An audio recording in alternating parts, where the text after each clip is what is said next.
Jeudi 20 avril 2023, Craignez Dieu et donnez-lui gloire. nous sommes contents de nous retrouver avec vous sur votre chaîne Aventure dans la parole.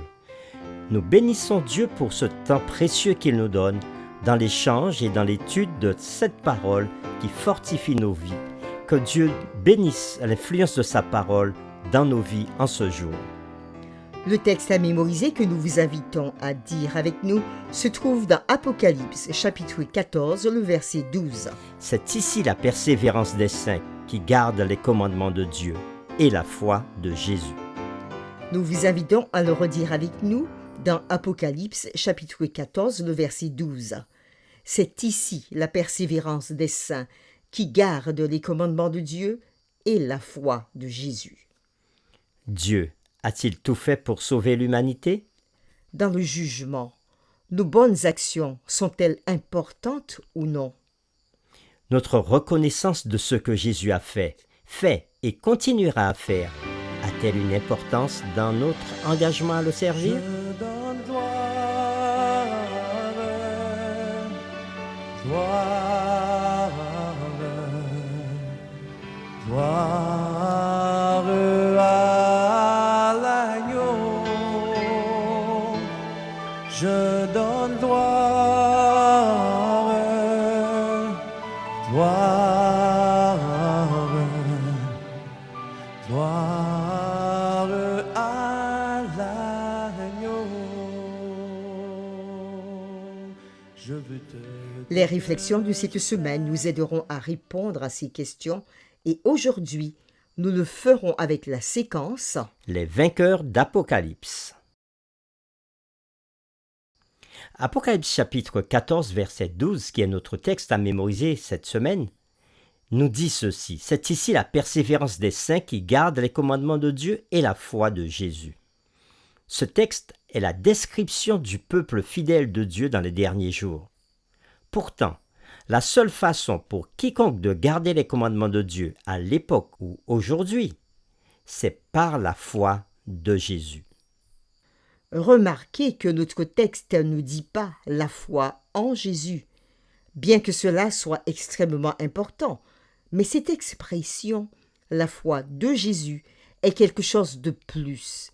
Il s'agit de la qualité de la foi qui a permis à Christ d'être victorieux des tentations les plus féroces de Satan.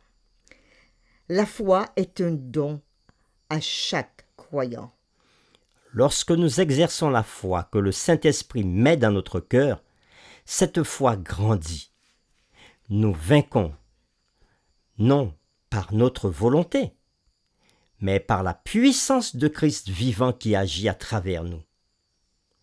Nous vainquons non à cause de ce que nous sommes, mais à cause de ce qu'il est pour nous. Nous pouvons vaincre parce qu'il a vaincu. Nous pouvons être victorieux parce qu'il a été victorieux. Nous pouvons triompher de la tentation parce que Jésus a triomphé de la tentation. Lisons ensemble Hébreux chapitre 14, les versets 14 à 16 et Hébreux chapitre 7, le verset 25. Et nous répondrons à cette question. Quel est le moyen par lequel le chrétien peut vaincre et mener une vie qui, en soi, craint Dieu et lui donne gloire? Nous lisons Hébreux chapitre 4, les versets 14 à 16. Ainsi, puisque nous avons un grand souverain sacrificateur qui a traversé les cieux, Jésus, le Fils de Dieu, demeurons fermes dans la foi que nous professons. Car nous n'avons pas un souverain sacrificateur qui ne puisse compatir à nos faiblesses. Au contraire, il a été tenté comme nous en toutes choses sans commettre de péché. Approchons-nous donc avec assurance du trône de la grâce, afin d'obtenir miséricorde et de trouver grâce pour être secourus dans nos besoins. Nous lisons maintenant Hébreux chapitre 7, le verset 25. C'est aussi pour cela qu'il peut sauver parfaitement ceux qui s'approchent de Dieu par lui, étant toujours vivants pour intercéder en leur faveur. Après la lecture de ces deux textes, Hébreux chapitre 4, les versets 14 à 16 et Hébreux chapitre 7, le verset 25, répondons à la question: quel est le moyen par lequel le chrétien peut vaincre et mener une vie qui, en soi, craint Dieu et lui donne gloire. Dans ces textes que nous avons lus, nous avons remarqué que Jésus, le Fils de Dieu, notre souverain sacrificateur, le divin Fils de Dieu, a vaincu les ruses du diable. Il a affronté les tentations en faisant confiance aux promesses de Dieu, en abandonnant sa volonté à celle du Père et en dépendant de la puissance du Père. En lui faisant confiance, en le regardant, en croyant en lui, nous pouvons, nous aussi, être victorieux. Jésus est notre tout en tout, et les messages des 3 anges portent tous sur lui.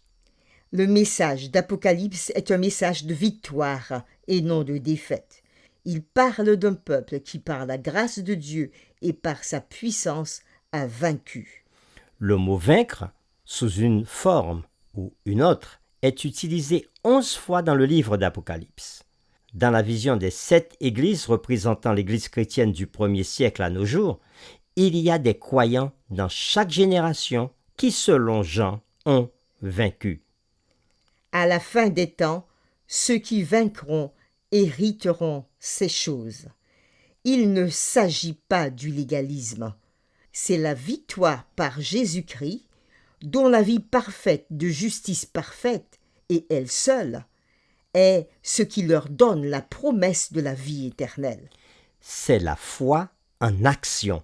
C'est la transformation, le changement de vie, la grâce miraculeuse dans la vie du croyant. Pour terminer, réfléchissons à cette question. Y a-t-il des choses dans votre vie que vous désirez surmonter? Comment pouvons-nous traduire nos désirs en action?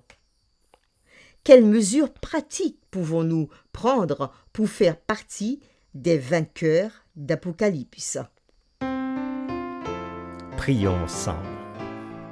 Père éternel, nous te bénissons, nous te rendons grâce et gloire en ce jour, parce que tu es le Dieu de la victoire. Tu es celui qui a remporté des victoires dans l'Ancien Testament. Tu as remporté des victoires à travers Jésus dans le Nouveau Testament. Et tu remportes encore des victoires à travers ton peuple dans tous les âges. Nous te remercions pour cela. Tu nous dis aussi, pour nous qui vivons à la fin des temps, que tu nous rends victorieux si nous marchons comme Jésus a marché. Oui, Jésus a été tenté en toutes choses, mais il n'a pas commis le péché. Et tu nous promets de nous rendre victorieux sur le péché si nous restons fidèlement accrochés à Jésus. Aide-nous à te faire confiance, à mettre toute notre foi en Jésus, en sa parole, à le contempler pour que nous aussi, à notre tour, nous soyons vainqueurs. Merci pour cette victoire que tu as déjà assurée pour nous. Nous t'avons prié au nom de Jésus. Amen.